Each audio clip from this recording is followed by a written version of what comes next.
Buenas tardes. Vamos a hablar de la libertad en Cristo y vamos a tratar de ser muy precisos en comprender cada una de las cosas que se nos dicen acerca de la libertad, porque de ello prácticamente depende la vida que Dios nos ha dado en Cristo. Esa vida en abundancia de la que Él habla, solamente conociendo la libertad que Él nos da, podemos disfrutarla. Libres por Cristo, gracias a Dios. El concepto de libertad en la ética, yo lo he traducido aquí porque es, socialmente hablando, el único que me parece más apropiado para tomarlo en cuenta.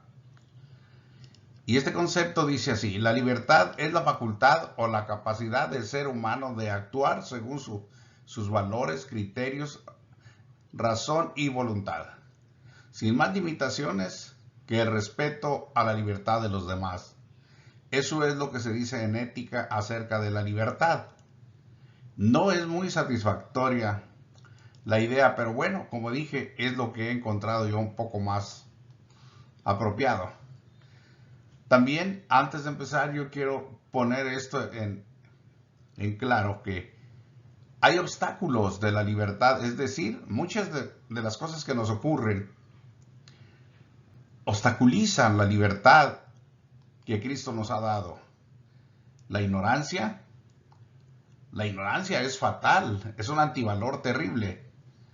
Ya decían los antiguos, yo recuerdo de Sócrates en los diálogos de Platón, que él decía que la ignorancia es la madre de todos los males. Y realmente es razonable la idea. La ignorancia hace mucho daño, ya sea positiva o negativa como los hombres la tratan, pero en las dos formas es dañina. El miedo es otro antivalor terrible. Por el miedo la gente no hace lo que debe hacer muchas veces y hace lo que no debe hacer. Se rinde antes de tiempo, no cree en las grandes cosas que el Señor nos ha dado, y bueno, afecta tanto el miedo como tal vez no tengamos idea. Las pasiones, los deseos de la carne, los deseos pecaminosos son terriblemente malos para la libertad. La violencia, ya dice la Escritura, en la ira del hombre no actúa, no obra la justicia de Dios. En un estado de violencia es terrible el hombre, no puede reaccionar, no puede actuar, mucho menos con libertad. Las enfermedades psíquicas o las enfermedades de la conciencia, las enfermedades psicológicas y también los malos sentimientos, esto en el corazón. Esos son obstáculos y realmente esto lo vamos a ir considerando poco a poquito, tal vez no con mucha profundidad, pero sí razonablemente, donde podamos nosotros comprender cuán dañinos son estas cosas y tratar de librarnos, porque de nosotros depende el vivir en estos, como dije, antivalores o desecharlos. Nosotros tenemos esa capacidad. Cristo habla de la libertad del corazón y de la mente, libres en espíritu, alma y cuerpo. Al hablar él del corazón y de la mente, toma en cuenta todo lo demás, es decir, de adentro hacia afuera, libres del corazón, libres también del cuerpo. Como dice por ahí un libro titulado libre de la mente o sanamente, cuerpo sano. Es verdad esto. El Señor dijo: y conoceréis la verdad, y la verdad os hará libres. En Juan 8:34, Jesús le respondió a los que le contestaron a lo que Él les dijo. Él les dijo en el 34, de cierto os digo, que todo aquel que hace pecado, esclavo es de pecado, porque ellos nunca entendieron o no quisieron entender de qué les hablaba. Ellos dijeron concretamente: jamás hemos sido esclavos de nadie, ¿cómo dices tú, seréis libres? No entendieron lo que les hablaba. Y esta fue la respuesta del Señor: de cierto os digo, que todo aquel que hace pecado, esclavo es del pecado. Ahí está ya completamente establecido el concepto, la realidad a la que el Señor se refiere, las acciones de los hombres, los hechos, la forma de vivir que procede desde adentro, desde el corazón, desde donde se ejecutan los malos pensamientos, los malos sentimientos. Saulo de Tarso es un ejemplo de una persona que no conocía o que no vivía en la libertad a la que Cristo se refiere. En la primera carta escrita a Timoteo por este mismo hombre, en el capítulo 1, verso 13, dice lo siguiente: habiendo yo sido antes blasfemo, perseguidor e injuriador, mas fui recibido a misericordia porque lo hice por ignorancia en incredulidad. Él reconoció, era un hombre muy sabio, muy inteligente, muy preparado además, y muy temeroso de Dios, hay que reconocerlo. Dice que él, antes de que Jesucristo le hablara, él era blasfemo. Es un terrible pecado. Era perseguidor de los cristianos en Jerusalén. Era injuriador. Y dice que él fue recibido a misericordia porque todo esto que hacía, lo hacía en su ignorancia. Ignorancia en cuanto al evangelio. Era muy docto, era muy sabio en el campo de la ley. Él dice que superaba a los hombres de su tiempo, inclusive a los doctores de la ley, de los cuales él era también uno.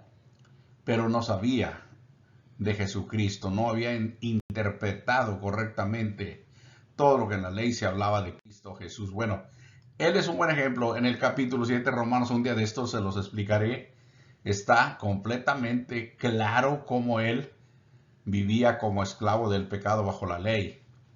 El problema del autoengaño, cuyo problema estaba en los judíos completamente arraigado, era que ellos vivían y creían en su autoengaño, considerando que su engaño era verdad, que era la mentira. Estaban convencidos, note esto, bien convencidos de que ellos eran hijos de Dios. Lo cual, pues, ¿qué diremos? En teoría, en la escritura antigua, se sustentaba que Dios había recibido al pueblo y que eran los judíos como hijos de Dios, pero el vivir, el actuar, la forma de ser de los judíos no correspondía a hijos del Señor. Vivían todo lo contrario, como el Señor se los dijo aquí. Y eso es lo importante, eso es lo que hay que saber. El Señor les dijo claramente en el capítulo 8 de Juan, verso 41, vosotros hacéis las obras de vuestro Padre. Y obviamente hasta aquí quizá ellos no entendían a qué se refería. Obviamente estaban pensando que les estaba avalando su pensamiento, que ellos eran hijos de Dios. Pero ellos le dijeron, nosotros no somos nacidos de fornicación. Aquí hay un gran prejuicio en esta declaración. Yo no lo voy a tratar ahora, no voy. Pero ¿qué sabían de Cristo? ¿Qué le están reprochando? ¿Qué hay? ¿Por qué le hablan de esta manera? Nosotros no somos hijos de fornicación. Yo veo aquí malos pensamientos en ellos, cosas incorrectas que están tratando de decir aquí, no abiertamente, pero lo están implicando. Bueno, y le dicen, un padre tenemos que es Dios. A eso me refiero cuando digo que ellos estaban completamente convencidos que eran hijos de Dios, que Dios era su padre, y ese es el autoengaño en que vivían. De aquí es donde el Señor los vino a sacar, y de aquí nos vino a sacar a todos, porque todos, de alguna u otra manera, vivimos en ese terrible autoengaño que se ha apoderado del hombre. En el verso 44 del mismo capítulo 8 de Juan, dice, vosotros sois de vuestro padre el diablo, ya directamente. En este tiempo, hablarle de esta manera a un grupo de personas o a una persona es una ofensa tremenda, es un agravio terrible, y mayormente cuando uno es tan limitado, por así decirlo, en su osadía o en su amor, ¿por qué no decirlo hacia los demás? Que tienen miedo de decirle las cosas para que no se enojen, para que no se disgusten. Con esa manera de ser y de pensar, nunca hombre alguno va a alcanzar a conocer la libertad si no hay quien se lo diga. Pues la persona está pensando y vive creyendo que está bien delante de Dios y delante de la gente, viviendo tranquilamente bajo su propio engaño.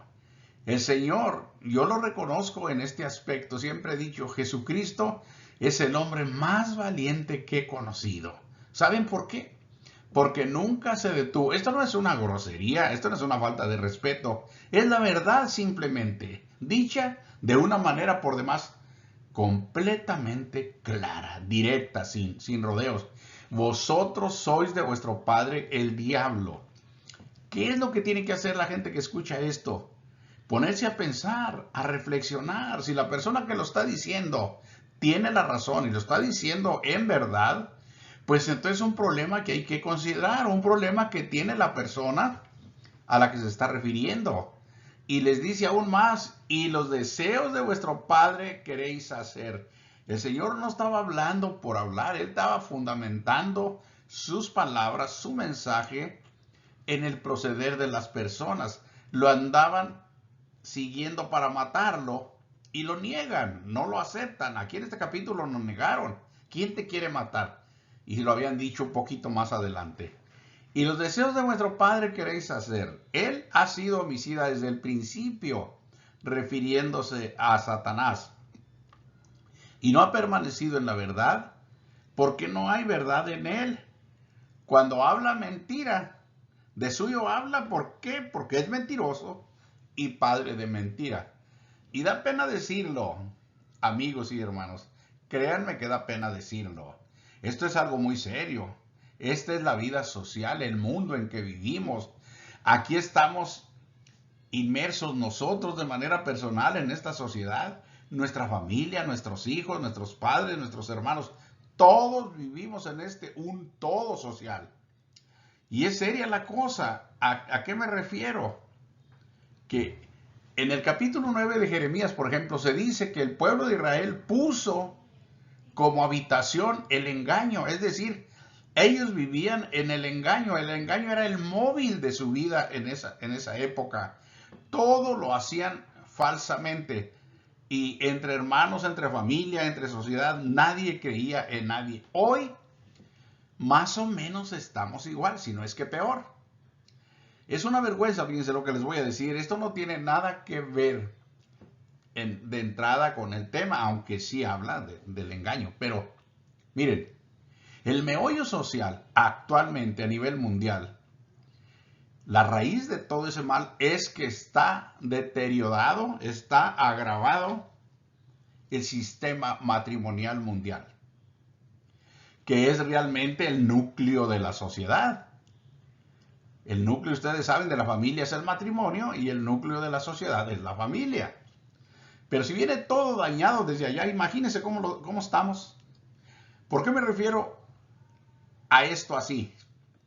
Porque yo he tratado, también doy trabajo en lo poco que Dios me ha dado de consejería, ayudando a las familias porque es un desastre.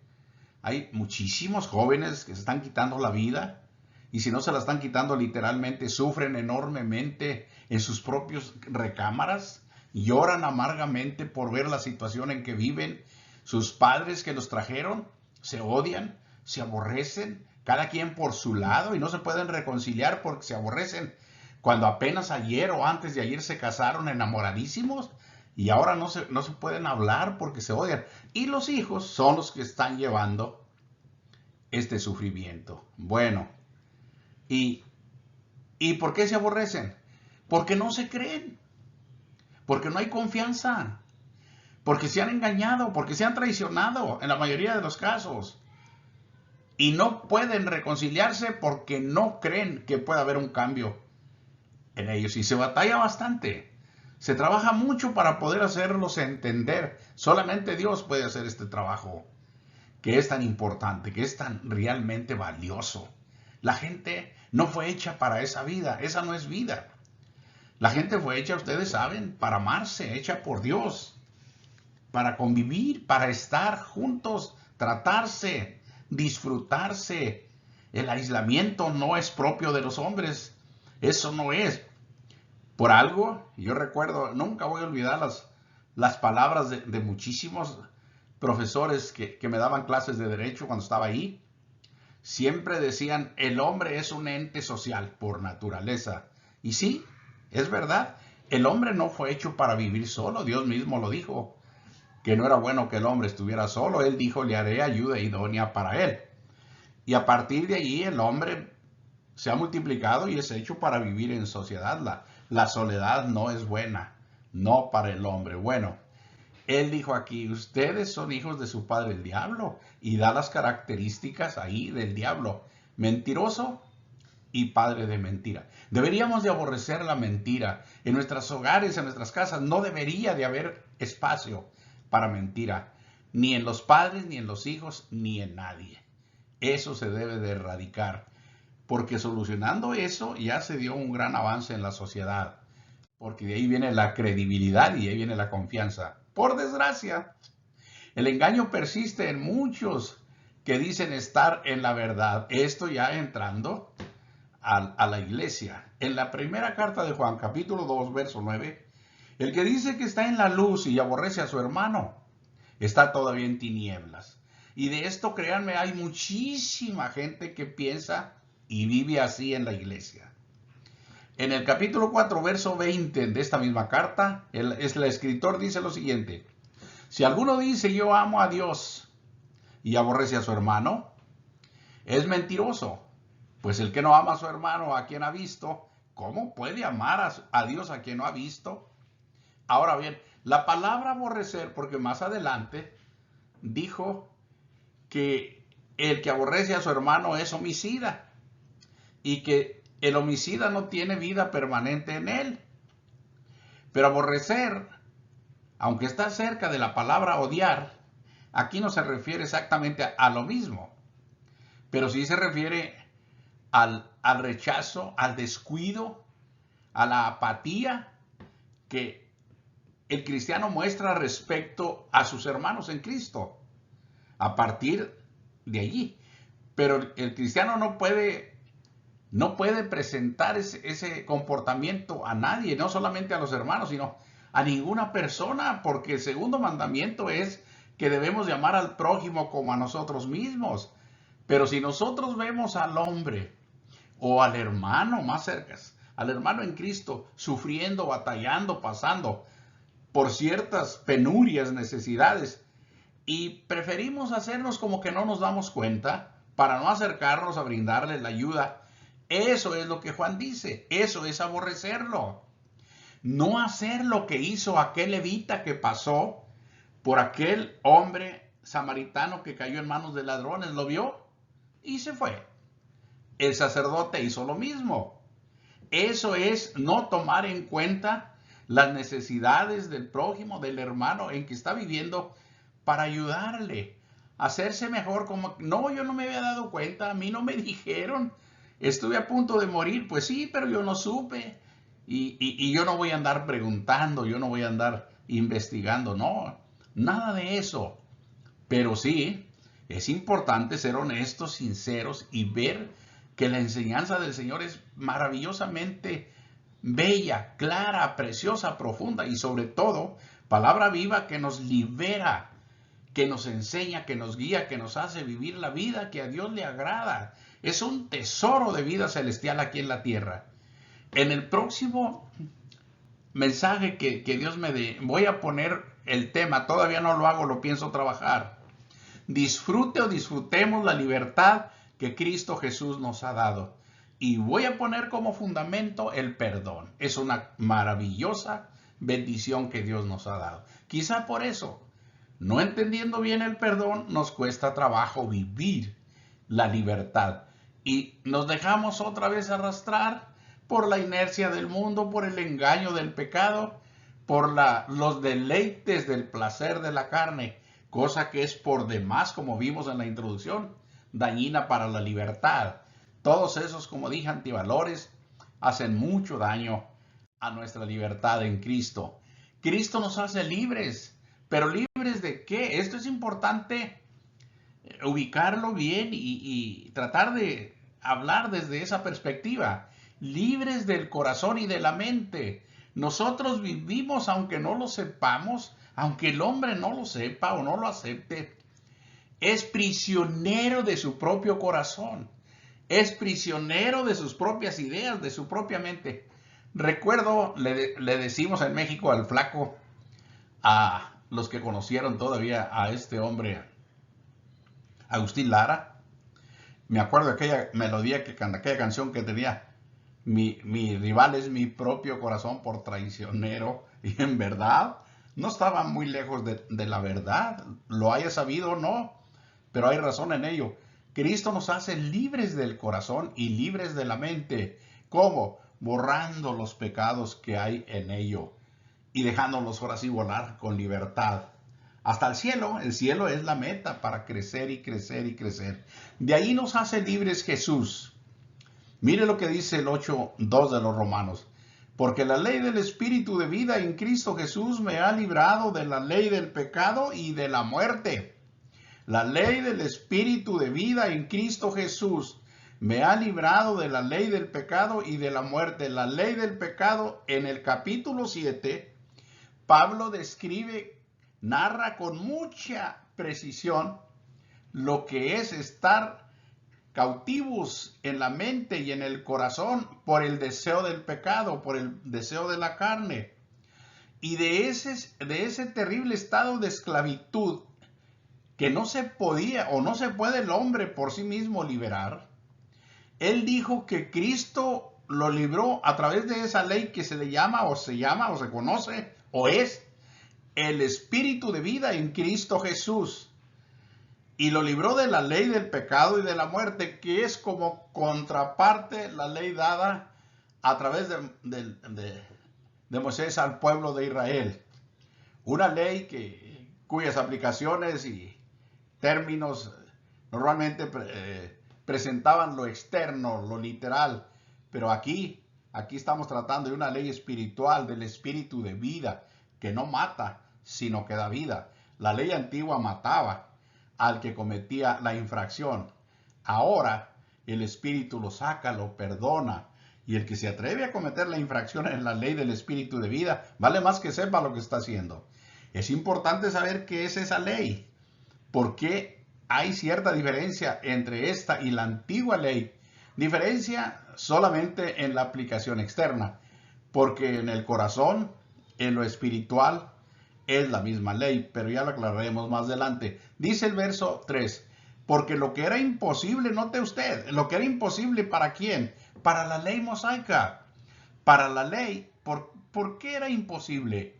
Por cuanto era débil por la carne, por causa del hombre. Porque Pablo incluso dijo en el capítulo 7 de Romanos, verso 14, porque sabemos, dice, que la ley es espiritual, hablando de la ley judía, mas yo soy carnal, vendido al pecado. Y empieza una explicación de su situación que como judío vivía adentro, en su interior, su lucha tremenda por agradar a Dios, y era imposible. ¿Por qué? Porque la ley no tenía esa forma, esa bendición para que él pudiera ser libre. No lo había. Era débil por la carne. Dios, que todo lo sabe, que en todo nos ayuda, enviando a su Hijo en semejanza de carne de pecado y a causa del pecado, ¿qué hizo? Condenó al pecado en la carne. Es una decisión que Dios hizo, tomó y llevó a cabo, la ejecutó. Cuando usted vea, no la figura que ha puesto la gente en un madero, la figura de un Cristo, eso no lo tome en cuenta porque eso no es verdad. Pero sí cuando vea con los ojos de la fe, con los ojos del Espíritu, a Cristo levantado en la cruz y todo torturado bajo los dolores de los clavos y el derrame de toda su sangre allí en la cruz, acuérdese usted que fue enviado a estar allí, a morir allí, para esto, para condenar, y lo condenó, destruyó el pecado, no el pecado de él, porque él no tenía pecado, el pecado suyo, el pecado mío, eso fue lo que hizo en su carne. Qué enorme bendición nos ha dado Dios, libres de la naturaleza pecaminosa. En Gálatas 5:24 dice, pero los que son de Cristo han crucificado la carne con sus pasiones y deseos. Es obvio. Allá en donde estamos en Gálatas 5 está claro esto. Pero si usted quiere ir más adelante, o sea, más profundamente, ve el capítulo 5 de la segunda de Corintios y lean desde el verso 11 hasta el versículo 21 y se va a dar cuenta y va a ser animado usted, va a ser estimulado a actuar. Ahí dice que uno murió por todos y que luego todos murieron por él. Si él murió por amor a nosotros, no es mucho que nosotros muramos al pecado. Como dice aquí, han crucificado la carne con sus pasiones y deseos. Créame sinceramente que le está hablando un hombre que fue esclavo del pecado todos los años de su juventud. Yo conozco el mundo del pecado, o lo conocí, pero estoy tremendamente agradecido con Dios porque en algún momento de su vida me vino la reflexión a la mente y al corazón, me vino el destello de la luz del Evangelio y me dio por conocer al Señor. Él mismo me llamó y me acercó y mire, 40 y tantos años viviendo en la luz. ¡Qué enorme bendición! La gente no lo cree, pero esa es la realidad. A mí me dijo uno de mis hermanos en el principio, dijo, no, tú a los 2-3 meses vas a andar en lo mismo. Pues mucha gente así le pasa. Y yo decidido de todo corazón, porque sabía lo que Él me había mostrado, el regalo de la libertad en Cristo, el cómo rompió las ataduras de mi conciencia y de mi corazón que estaban absolutamente atrapados por el mundo de maldad, y cómo me liberó y me puso en un mundo de libertad, en un mundo de luz, en el reino de Dios, y de allí con el Espíritu Santo en mí, listo, preparado para volar, para elevarme a las alturas y hasta aquí. Esto no es una jactancia, eso es lo que Cristo hace con la persona que le permite que lo haga libre, que lo permita que el Señor actúe, que reconozca que es esclavo, que reconozca su impotencia, que reconozca que por sí mismo nunca de los nunca va a poder hacer nada respecto a la libertad del pecado. Y aquí está, los que son de Cristo han crucificado la carne con sus pasiones y deseos. Si la persona ha sido honesta y lo ha hecho de corazón, posterior al bautismo, el deseo de la carne ya no es una carga tremenda, ya no es un agente poderoso que lo va a someter, ya no. Dice Romanos 6:6, sabiendo esto, que nuestro viejo hombre, habla de la vieja naturaleza, del hombre pecaminoso, fue crucificado juntamente con Cristo. En el terreno del saber. No es literal, es espiritual, es en el corazón, es en la mente. Esto ocurre en la realidad. ¿Para qué? Para que el cuerpo del pecado sea destruido a fin de que no sirvamos más al pecado. Ese es el hombre, la mujer, cuando es libre por Cristo. Eso es lo que ha sucedido y ese es el nuevo hombre, el nuevo mundo, la nueva sociedad en la que Cristo Jesús nos pone para vivir completamente libres y dirigidos por el Espíritu Santo. ¡Qué maravilla! ¡Qué mundo!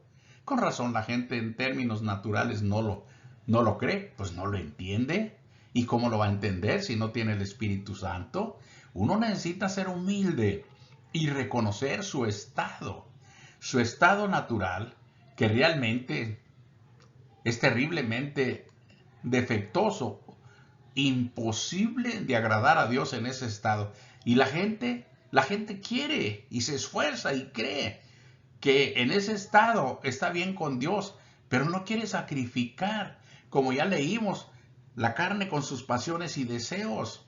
El hombre deshonestamente busca una religión que le acepte tal como es. Con Dios no se puede andar así. Él pide primero arrepentimiento, primero un cambio de fondo para poderle perdonar todo el mal que ha hecho y luego otorgarle su Santo Espíritu para que viva la vida que a Dios le agrada.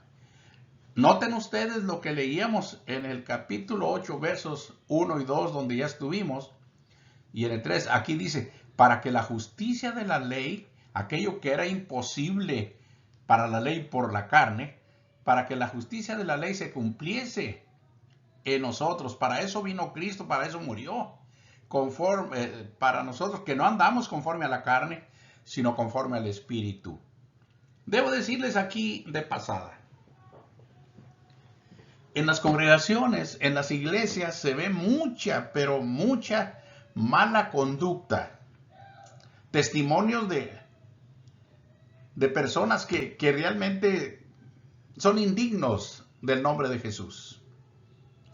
Viven, como dicen por ahí, en la doble moral. En la iglesia de una manera, fuera de la iglesia de otra. Mucha gente en su propia deshonestidad ha arrastrado el mundo para dentro de la iglesia. En lugar de llevar el poder de la iglesia, el evangelio y todas sus virtudes al mundo para que éste pueda ser salvo, han jalado con el mundo, con su podredumbre de pecado y de deseos de la carne, para dentro de la iglesia. Bueno, eso no es algo raro, no es algo extraño, no es como que yo no creo en el evangelio, como mucha gente dice, porque los que están allí, pues todos son muy hipócritas, muy mentirosos. No. Usted no debe pensar así. Eso no lo justifica a usted, ni lo acerca a Dios. Eso es para que usted y yo reflexionemos en lo que el Señor dijo, que el sembrador salió y sembró semilla en su campo, y luego después de él vino un enemigo y sembró también, pero cizaña, algo muy parecido. Y le dijeron al Señor que si iban a cortar esa mala hierba, y él dijo, no, déjenla ahí, que crezcan ambas. Y ya al final, en el juicio final, dice, el Señor mandará a sus ángeles que recojan primero la cizaña y la pongan donde debe estar, en el castigo, a quemarse. Y también no nos olvidemos que esta escritura aquí, por ejemplo, dice, para que la justicia de Dios se cumpliese en Cristo Jesús. Y luego de él, en nosotros los que obedecemos, los que crucificamos la carne con las pasiones y los deseos, y venimos tras la enseñanza de nuestro Señor y Salvador Jesucristo. Y luego aclara que no andamos conforme a la carne. ¿Por qué? Porque hay muchos que se bautizan en Cristo, que entran obviamente a la iglesia, pero su vida después de todo esto siguen viviendo en la misma naturaleza, la misma conducta que vivían antes de ser bautizados, antes de estar en la iglesia. ¿Dónde está el problema? El problema está en el corazón, en la deshonestidad. Digo yo, y perdónenme la expresión, digo yo estas palabras, lo que hacen son colados, son tramposos. Piensan que con Dios se puede hacer eso. Pero no crean ustedes que eso es de ahora. Lean la cartita de Judas, una carta muy chiquita, 20 y tantos versículos. Pero él dijo, hermanos, en el verso 3, por la gran solicitud que tenía de escribiros acerca de nuestra común salvación, exhortándoos, dice allí, que contendáis ardientemente por la fe que una vez nos ha sido dada. Eso es el verso 3. Pero el 4 dice, porque algunos hombres han entrado encubiertamente. Dios no los trajo, ellos entraron encubiertamente. Los cuales, dice, convierten la gracia de Dios en libertinaje. Ese es el problema. Entonces, toda esa confusión de una libertad a medias o falsa libertad, de personas que le ofrecen libertad, y como dice Pedro en su segunda carta, capítulo 2, allá en el verso 22 en adelante, les prometen libertad y son ellos mismos esclavos de corrupción. Entonces, todo esto no debe desanimar a nadie. Cristo nos hace libres, a eso vino. Y estamos viendo libres de donde realmente nadie nos va a poder ayudar, de la mente y del corazón. Porque somos esclavos, todo ser humano que logra llegar en su vida física a crecer hasta tener conocimiento del bien y del mal, no puede escapar del pecado. Se convierte en pecador a causa de que la conciencia ya puede conocer lo que es bueno y lo que es malo, y él es es responsable de la maldad que haga. El hombre tiene libertad para orar bien o para orar mal, pero de todo debemos de dar cuenta a Dios. Bueno, los que han sido libres por Cristo son dirigidos por el Espíritu Santo. Es una gran maravilla. Por eso aquí dice, los que vivimos conforme al Espíritu. Siempre note, no se le olvide que cuando el término Espíritu lo encuentra con mayúscula, se está refiriendo al Espíritu Santo.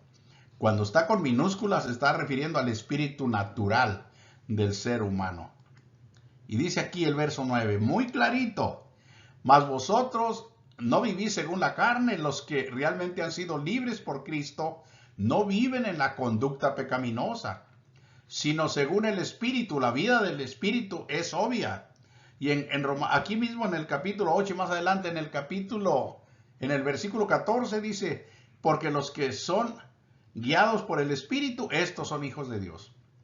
Dice aquí, si es que el Espíritu de Dios mora en vosotros, y si alguno no tiene el Espíritu de Cristo, sencillamente no es de Cristo. Aunque esté en la iglesia, aunque diga a gritos que es cristiano, si su conducta es contraria, no es de Cristo. ¿Ven cómo todo está claro? No hay para qué confundirse ni para qué desanimarse. Usted tiene la obligación de buscar esta libertad y recibirla. Y no puede culpar a nadie. Nadie le va a responder por usted. Y yo tengo la obligación, gracias a Dios, yo me detuve en mi vida y la busqué y la hallé. Y muchos la hemos encontrado, muchísimos. Bueno, a usted también ahora le animo, le estimulo para que usted también haga lo mismo. Hay problema para el hombre, para esas necesidades del alma que muchas veces nos mortifican tan feo, que no nos dejan vivir en paz, que nos quitan el sueño, por algunas malas cosas en las que hemos incurrido, voluntaria o involuntariamente. A veces no hemos hecho lo mejor, ya como hijos, ya como padres, ya como ciudadanos. En muchos aspectos hacemos cosas equivocadas y necesitamos paz en el corazón. Aquí está Cristo. Para eso es el Evangelio y para que podamos vivir en paz. Dice aquí el 5:13 de Gálatas, porque vosotros, hermanos, a libertad habéis sido llamados, solamente que no uséis la libertad como ocasión para la carne, sino servíos por amor los unos a los otros. ¿Se acuerdan que leímos ahorita en Romanos que si alguno no tiene el Espíritu de Cristo no es de él? Porque hay muchos que así entran, como se los dije en Judas, que entraron encubiertamente y para colmo de males, ¿por qué no decirlo? No podemos andar con rodeos, ni podemos andarle sacando vuelta a las cosas como son. Para colmo de males, muchos de estos que han entrado encubiertamente están en los púlpitos, están enseñando la verdad, están enseñando la libertad en Cristo, pero sus conductas realmente desaniman, son un desastre, son indignas, son una deshonra para Jesús. Pedro dijo en su segunda carta, en el capítulo 2, hubo también falsos maestros en el pueblo de Israel, como habrá entre vosotros falsos maestros. Allá hubo falsos profetas, y habrá entre ustedes falsos maestros, que hacen las cosas indebidamente. Ofrecen una cosa que Dios ha dado, sí, pero viven otra. Y esto no es correcto. Bueno, no usen la libertad que Cristo nos ha dado para ocasión. Los vivales dicen, no, pues si Cristo me hizo libre de tanto pecado, un pecadito más que cometa, pues también me lo va a perdonar. Y así cree mucha gente. Eso no es correcto. La libertad de Cristo es gloriosa y es perfecta. Aquí dice, estad pues firmes en la libertad con que Cristo os hizo libres y no estéis otra vez sujetos al yugo de esclavitud. Nadie tiene que dar vuelta otra vez a vivir en el Egipto de donde el Señor lo sacó, a vivir en el pecado, a vivir el judío, a vivir en los principios de la ley judía, porque esa ley se abolió también. Todo eso ya es pasado, nadie debe de vivir ya en el ayer. Los que han sido libres por Cristo deben ser honestos y fieles, no rebeldes ni abusivos, aplicando esto que ya leímos. Dios los bendiga, muchas gracias. Yo voy a estar creando, si Dios me lo permite y ustedes tienen a bien escuchar porque les parece que hay cosas que a lo mejor son bastante útiles para su vida, hágalo. Hágalo, yo lo animo para que escuche estos mensajes, que el único objetivo que llevan es que la gente conozca la verdad de Dios, lo que Cristo ha hecho. Yo soy un hombre ya grande, libre por Cristo y libre de la gente. Yo no estoy comprometido con nadie. Yo ya estoy, como dicen por ahí, retirado. Yo todo este trabajo yo lo hago como un ministerio personal que Dios me ha dado y le agradezco a Dios que pueda por medio de este medio hacer esto, aunque usted sabrá, yo soy un hombre de algunas tiempo pasado, vaya, algunas generaciones atrás, y entonces no tengo mucho acceso o no tuve acceso a la educación digital. Soy un hombre que me gusta estudiar, nunca me va a ver usted sin estudiar. Yo no escucho televisión, yo no veo esas cosas porque me parece, para mí, me parece una pérdida de tiempo. Yo ocupo mis cosas en algo productivo, mi tiempo. Y es así como he aprendido un poquito aquí. Así que los errores, y no es una excusa, no tengo excusa, pero sí cometo algunos errores en algunas maneras. Discúlpelos y póngale atención a lo importante y adelante. Vea estos estudios, creo que no le van a hacer mal, le van a hacer bastante bien. ¿Por qué? Porque aquí yo le voy a decir muchas cosas que de otro modo nadie se las va a decir. Nadie se las va a querer decir. Yo sé lo que le digo. Hay muchos compromisos en la sociedad mundial en cuanto al evangelio. Mucha gente predica solo lo que se le permite. Muchos predican por dinero, muchos predican por conveniencia de otras cosas. Usted hágalo por amor a su alma, por amor a Dios, por amor a la verdad y busque la libertad en Cristo, que es maravilloso. La próxima, si Dios nos da licencia, hablaremos de disfrutar esa libertad en el perdón que Dios nos ha otorgado. Dios los bendiga y muchas gracias. Hasta la próxima.